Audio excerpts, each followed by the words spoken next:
бид нэр сонсъё суралцъя подкастныхаа ээлж дугаарыг хүмүүнлэгийн ухааны их сургуулийн зочин буюу өнөөдөр Төвшин гэдэг ахыгаа бид нэр урьж оролцуулж байгаа.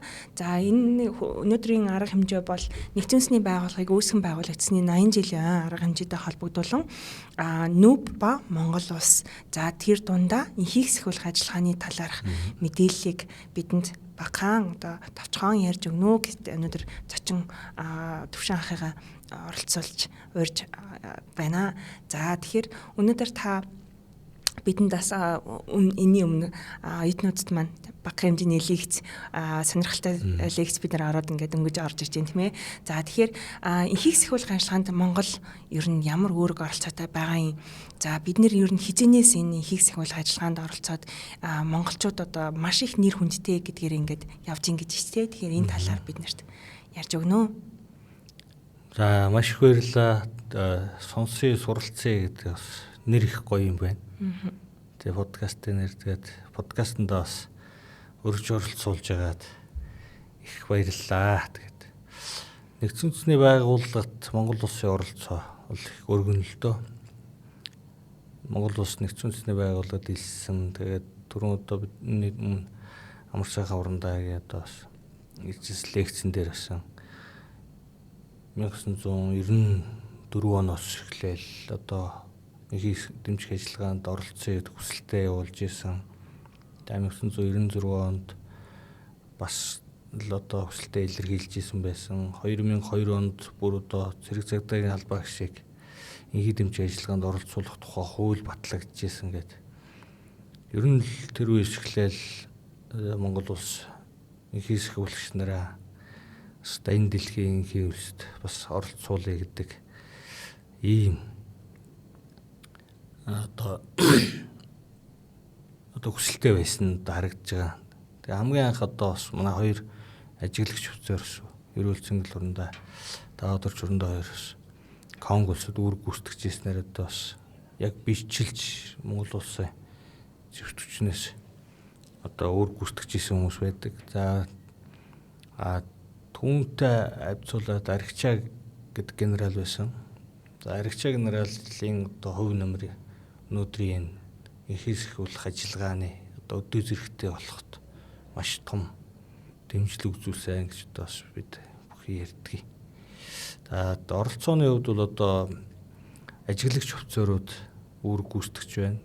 За түрүүн дээр лекцэн дээр иржэхэд 10 гаруй улс байсан. За одоо цэргийн баг үүрэг гүйцэтгэж байна. Бүгд нэр төмөнцөдөө улсад.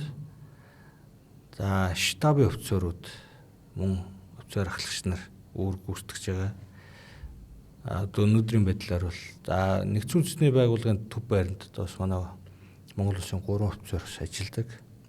Тодорхой албан тушаалууд дээр иймэрхүү л оролцоотой байна да. Одоогийн байдлаар бол 2025 оны байдлаар нийт илгээсэн Монгол одоо цэргүүдийн тоогоор бол 23 орчим мянган цэргүүд байна гэсэн давхурсан тоогоор тийм ээ. Тэгээд энэ энхийг сахиулах ажиллагаанд эмэгтэйчүүдийн үүрэг оролцоо бас Монгол эмэгтэйчүүд их байх шиг байна тий. Тий, эмэгтэйчүүдийн үүрэг оролцоо бол өндөр болж байгаа.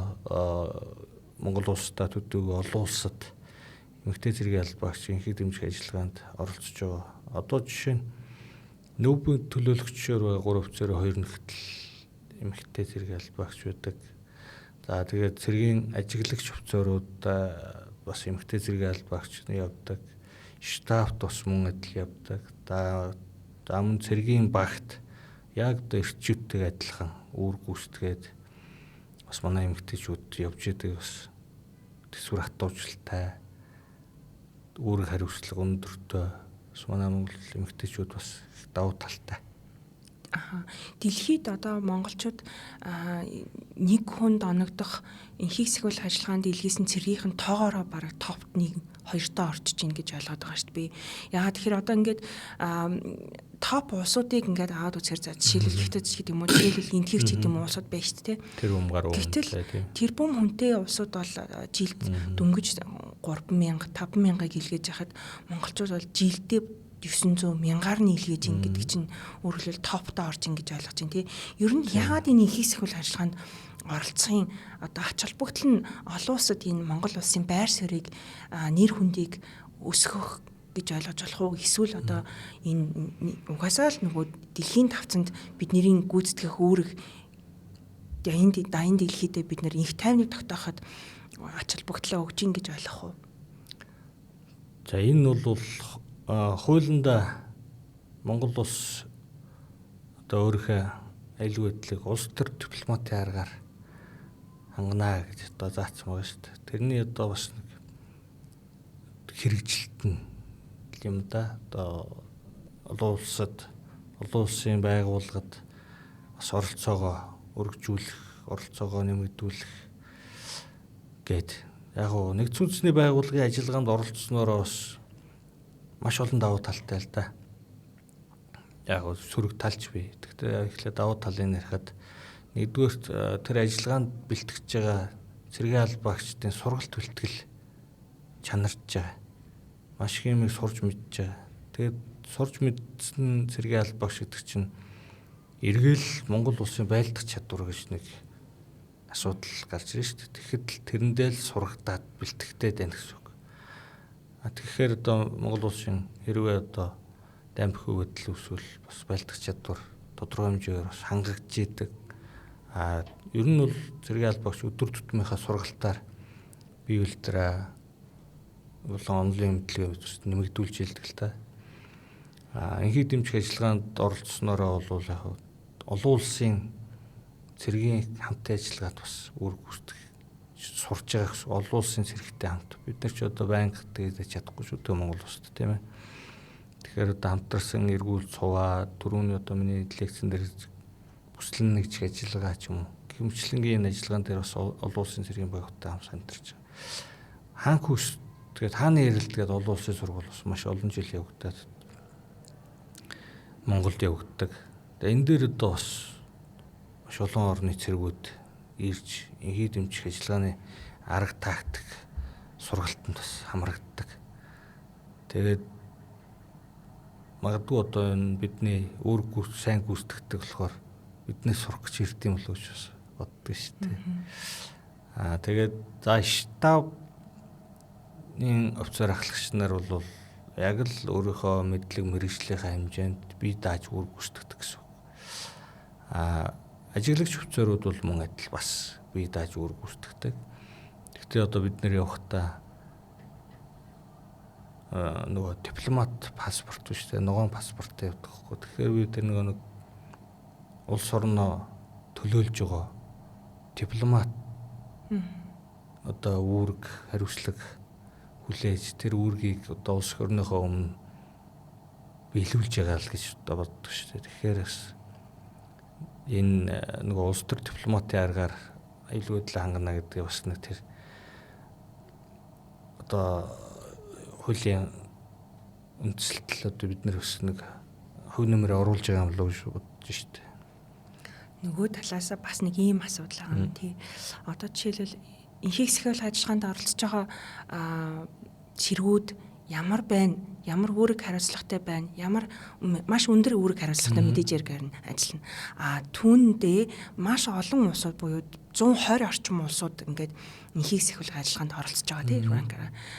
Гэтэл дан ганцхан ингээд монголчууд одоо хамгийн их сэрэмжтэй гэдэг юм уу, эсвэл монгол цэргүүд юм нэг цусандаа нэг юм байлдах гэдэг юм уу, одоо энэ нэг юм байгаад идэг штэ тийм ээ. Тэгэхээр ялангуяа энэ дээр нөгөө би ойлгохтой одоо энхийг сахиулах ажиллагаанд ялангуяа дөрвөсдийн одоо хуаранч гэдэг юм уу, яг ийм нөгөө цэрэг тактикийн юм дээр аяух тийм аюулгүй байдлыг хангах тал дээр за ялангуяа нөгөө эмэгтэйчүүдийг жишээлбэл яг нөгөө цэргийн хуарангийн тэр хүүхэд эмэгтэйчүүдийн аюулгүй байдлыг хамгаалах бүсэд тавьдгийм болов гэж би ойлгоод байгаа. Энэ зөв үү? За ер нь бол яг тэр өөрөختөл багт л да. Ингээд хамгаалах гэдэг. Манай Монгол улсын төвчний одоо Монгол улсын батальон буюу Монбатын байрладаг юуны Өмнөд Суданы Юнити мужи Бинту хотод одоо дэлхийн хамгийн том дөрвөчтэй хоорон байдаг. 130 гаруй мянган хүнтэй. Тэгээ тэрний аюулгүй байдлыг хангана гэдэг бас маш том ажил та. Тэгээд одоо бараг л 130 гаруй мянган хүүхэдтэй айлын л эзэн шиг байна гэсэн үг шүү. Тэгээд бид нар чинь бас боловсрал мэдлэг мэдээлэл бас жоо хүмүүс. Тэгээ нэг өөрийнхөө нэг соёл зан жаншил нь бас биднээс ондоо шашин шүтлэг нь өөр.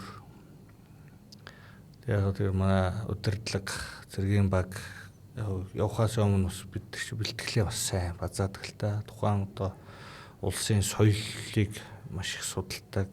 Тодорхой хэмжээний одоо тохио команд өгөх хилийн эзэмшдэг. Дүүхтэй болдог. Тэгээд явандаа газар орон дээр бас сурдаг. За бүр одоо орон нутгийн хүүхдүүдэд монгол хэл заагаад өгсөн ч одоо бас талууд бол байгаа шүү дээ. Тэгэхээр одоо бас монгол хүний одоо бас нэг ажилдаа сэтгэлтэй, санаачлагтай, сэтгэлгээтэй ханддаг гэх юм болов. Тэгэл одоо авшиг үүргээ биелүүлэхийн тулд дарга зэрэггүй хичээж л тэгэл нэг жоохон нугарах гадагийнхаа тохооноос нүргөлээ болоогүй шүү одоо тийм Монгол зэргийн нэр хүнд Монгол улсын нэр хүнд байна. Гэх мэтлэнгээр одоо нэгээ бас нэг сэтгэл санаагаар дэмжиж урам өгж ингэж ажилтдаг. Учираас одоо бидний бас өөр гүйцэтгэл бас харьцангуй өндөр байдаг юм болов уу боддог шүү дээ. Тэгээд ч одоо бас дэлхийн эмпайр бүтээж исэн одоо үндэс ухааны үргэлжил учраас бас бид нар тэр цуснд байдаг л үү та асууж штэ бас. Тэг байдаг л баг. За энэ одоо жишээлбэл Африкт ингээд Монголоос цаг агаарын хувьд соёл, зан заншил, иргэншлийн хувьд маш өөрчлөлттэй тийм ээ. Тэгэхээр яг энэ Африкийн энэ бүс нутагт TVд одоо өдөр шөнөгүй буюу энэ чинь хоногийн 24 цаг цэргийн алба хаагаад ингээд тий явж байхад ер нь хүндрэлтэй бэрхшээлтэй зүйл нь яг юу гэдэг юм бэ? Энд чинь ингээд бэлтгэл ажил ингээд урьдчилаад бол мэдээж бие физиологи одоо жил доор аж вакцина хийхээс ахуулаад ингээд 6 сарын өмнөөс хийж явж байгаа шүү дээ тийм ээ. Бэлтгэл ажиллагаа бол хэлнийх бай, сэтгэл зүйн хувьд бай, бие физиологийн хувьд бай. Гэтэл тэнд ингээд очиход бол 24 цагийн ингээд 24 цагт нь үйл хэрэг аль башаад ингээд явж байхад бол одоо бэрхшээлтэй зүйл нь яг юу гэдэг юм бэ? За бэрхшээлтэй зүйл бол ихэлтэй. Нэгдүгээр тухайн зэргийн албагч нь гэр бүлтэй байх шүү. Тэ гэр бүлээсээ хол байна. Өөр хүүхдээ сан одоо жишээ нь бол би бол одоо бас хүүхдээ санаал 7 хоног унтаж чадахгүй ч байх жишээтэй тий. Хоолооч чадахгүй гэл. Тэгээ өөр видео кол хийгээд баг уйлжсэн ч тохиолдол бас биш үү. Тэгээ түүний дараа бас нэг жимд яваал нойр хүрхгүй байна. Жохон ядраад унтт юм уу гэл гэр бүлийнхээ онтой яриад. Тэгээд жимд яваал. Тэгээд одоо ингэ бодоод харах нөгөө сэтгэл зүй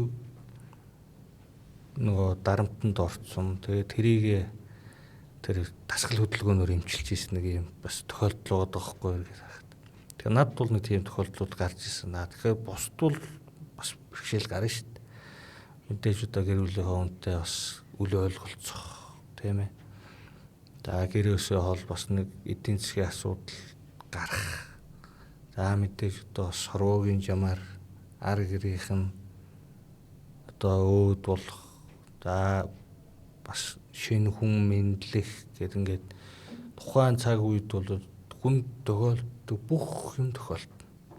Тэгсэн ч гэсэн албан ашаал явах нь. Тэрийг даван туулах одоо итгэл, үнэмшил, ноён нуруу хайр халамжуул хамт үүрэг гүйцэтгэж байгаа л баг хамт олон удирдлага тэнд одоо удирдах яваа одоо даргалах албан тушаалын ахлагч нар маш мэдрэмжтэй хүний одоо ингэж таньж одоо нөгөө шаардлагатай үед нь сэтгэл зүйн зөвлөгөө энэ ажлууд бол тэнд одоо маш шаардлагатай байдаг учраас тэгэл тэр 24 цагийн алба гэдэг чинь зөв тасралтгүй үүрэг гүйцэтгэж байгаа шүү дээ.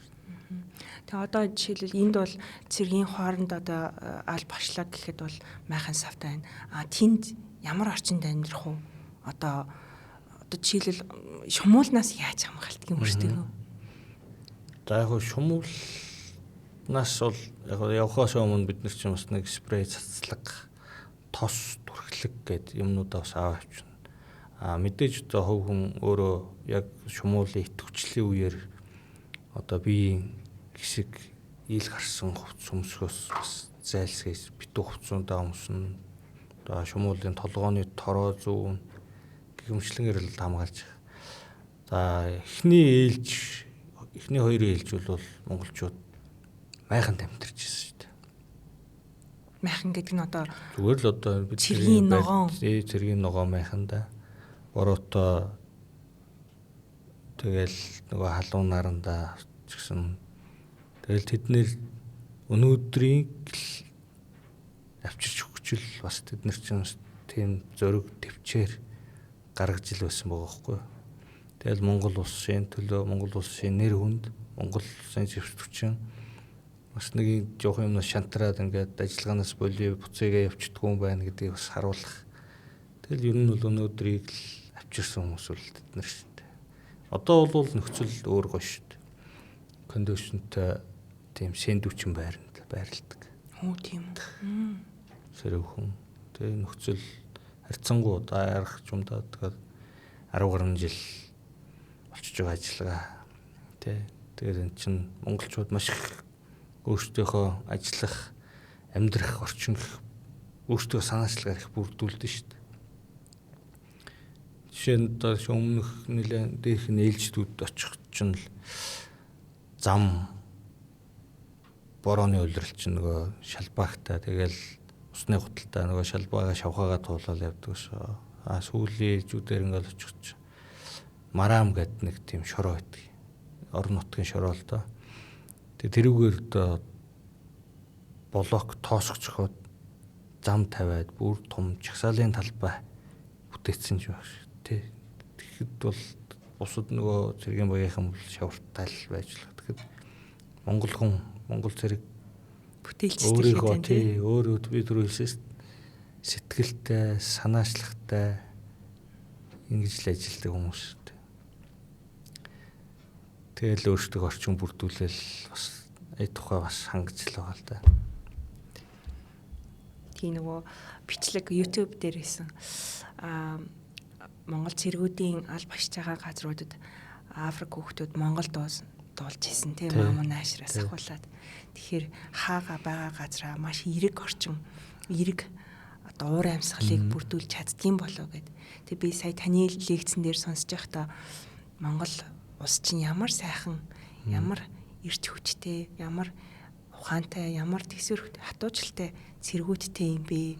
Тэгээд энэ олон одоо 23 мянган тийм ээ цэргүүдийг ингээд алба харьцахад бол тэ инхийг сахиулах ажиллагаанд маш их идэвхтэй оролцож исэн юм ингээд маш бахархалтай Монгол орчин чинь Монгол энэ их орн чинь тайван байгаанд бидний бас нэг энэ та нарын ач гавьяа юм байна гэдэг ойлголтыг бас аваад ингээд маш их бахархаж сонсч илээ хонь.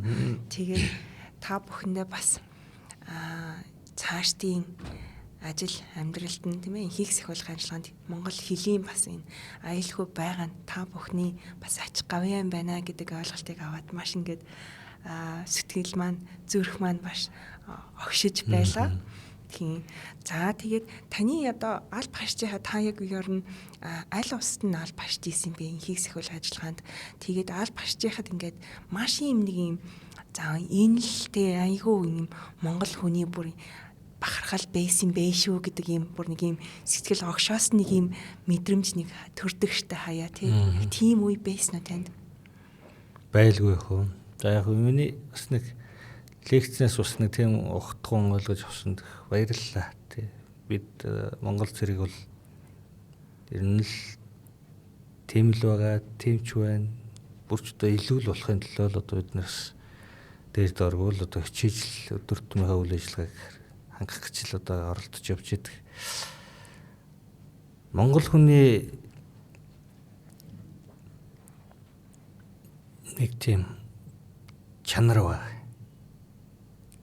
нэг аливаа юмд нэг тийм тэршээгээд стресстэд бухимдаад байдгүй тухайн орчин нөхцлөө маш хурдан мэдрээд өөрийнхөө сэтгэл зүг удирдаад тэгээд тэр яг байгаа тэр нөхцөл сэтгүүлшэндээ таарсан арга хэмжээ аваад ингээд өөрөө явчихдаг. Тасан зохицох чадвар гэж ярьдаг ш тийм ээ. Тэр л байна. Тэгээд нэгэндээ маш тусч нэгнийхээ төлөө маш их анхаардаг. Тэгээд гэр бүлээс хол яваа мөртлөөсөө тэр тасгаараа, салаагаараа, ротороо, батальоноороо ингээ бүр нэг сэтгэлтэй, нэг зоригтой, нэг чиглэлтэй, нэг тэмүүлэлтэй олцоод маш гоё хамт олон бүрдээд ирдэг шүү дээ. Ажиллагаанаас эрэхтэй. Ах шиг, дүү шиг, тийм аав шиг, ээж шиг. Одоо жишээ нь би ингээл ажиллагаанд явхад 20-т 10-т хүүхдүүд явна шүү дээ. Тэг чинь л баг аав шиг л хүн байна шүү дээ би чаж. Нэг ажиллагаа нь одоо дунджаар хэд орчим сар жил байх уу? За ер нь дунджаар жил. Нэг жил үү? Тий. Өмнөх ажиллагаанууд бол 6 сараар явдаг ажиллагаанууд бол байсан. Одоо өмнө Суданд явж байгаа инхийсэх болох ажиллагаа бол 1 жилийн хугацаатай. Заримдаа жил даун одоо өнгөрс ковидын үеэр бол бас 1 жил 2 сар тэр бас 14 сар хэлсэн болсон тохиолдол бий. Тэгээ өмнө нь бол 9 сар явдаг байсан. Тэгээ жил болсон. Тэгэхээр бас бэрхшээлтэй юм тий. Одоо жишээл монголчин ингээд жилийн 4 улиралтай шүү дээ тий. Тэгээ борооны улиралтай цас тий одоо хурд тунц гэдэг өөр. Гэтэл Африкт бол жилийн улирал гэж аваад үзэх юм бол бид нар чинь тийс өөр үстэй юм чинь тий. Африк тийм ээ одоо хоёрхан л улиралтай газар шүү дээ. Борооны улирал тэгээд хуурай улирал гэдэг. Тэгэхээр бол ер нь бол жоо утгартай. Тэ 6 сар бороо ороод 6 сар нар гарах л гэсэн үг шүү дээ. Ер нь бол тэгээд бас нэг тийм гоё хүн монгол хүн чинь бас нэг юмар дутаад байдаг юм лүү сонсдог. Би тэр уул байдгүй. Монгол хүн яг нэг тийм уул харж л нэг бас нэг ууж ярддаг, уул харж нөмөр нөөлгийг авдаг. Тэрнээс эрчнээр авд юм лүү би бас боддог. Өмнөдөөс уул байхгүй. Тэгээд бүр дөрөөшөө Этиопийн баруун хойд хэллийн наах нь би түрүүн марам гэж ярьсан шүү дээ шороод тэр уурхай байдаг. Яг тэр уурхайн цаана нэлээд хол дүггийс нэг том уул харагддаг. Би тэрийг хараад ямар гоё юм бэ уул харчлаа ш тэгээд хамт явчихсан хүмүүстэй ярьчихдаг. Тэмээсээ бас үу тийм биш дээ ямар сони уул биш дээ. Тэгэхээр л бид нар бас нэг уул хангаагаар бас хань хийж тэрнээсээ бас нэг энерги ирч авдаг юм л уу та гэж боддог ш дээ. Монгол ч нөгөө тэнгэр заяат гэдэг шиг уул ус хангаа тий усаа бүхий л юмаа ингээд шүтэж тий хайрлаж явдаг тий. Тэгээ яг тэрэн шиг бас гадаад улсад аль башиж яхад энэ бол 1 жилийн хугацаа гэдэг чинь бас л шанд сорих нь шүү дээ тий. Тэгээд тэр чинь одоо жишээл Монголд бол ингээл агаарын температур бол хасах нэмэх гээл өглөөд оройд тийс өөр болж шүү дээ. Африкт бол мөнхийн нэмэх одоо 30-аас шөндөө хэд болох вэ? За шөндөө нэг 10 өдрөөс хамгийн сонин ус яг үүрээр их хүтэн байдаг шүү. Даардаг шүү. Тэгээд яг харуулын цэг дээр явж байгаа л яг үүрээр нэг 4-өөс эхлээл сэрэг гаргалтал урж байгаа. Маш их даар шүү дээ. Ноосон цамц дээр давхарлж шөнийн ээлжинд гарч байгаа бол эрдэс Ирак бас тийм. Иракт бас ер нь халуун шүү дээ. Тэгэл яг үүрээр бол маш их даар шүү дээ. Тэгсэн мөртлөө л одоо борооны улиралд одоо жишээлбэл даарсан гэсэн цэргүүд чинь ингээд хангамж нь хиймаар идэх юм. За яг үгүй чинь болохоор яг даарсан ч гэсэн нэг тийм юу хасгаар орчихгүй л дээ. Нөгөө мэдээж одоо хүний бие физиологийн бас тасцсан байгаа нэг температур байгаа шүү дээ. Тэрнээсээ жоохон доош орохоор л тэр чинь жоохон тийм даарах мэдрэмж авч байгаа болохоос юу юугууд бол хасах энэ төрлөө орчихгүй шүү дээ. Тэгэхээр нөгөө энхий сэтгүүлгийн ажиллагаанд одоо аль барж байгаа хүмүүс бол Монголд байгаагаас илүү хангамжтай байдаг гэж ойлгож болох уу? Яагаад тэгэхээр эн чинь нүүбийн харьяан доор энхий сэтгүүлгийн ажиллагаанд оролцож байгаа шүү дээ, тийм ээ. За хангамж яг нэгдсэн үндэсний байгууллагын зүгээс бол мэдээж гэрээний хадаа нөгөө хоол хүнсээр хангачна, байраараа хангачна.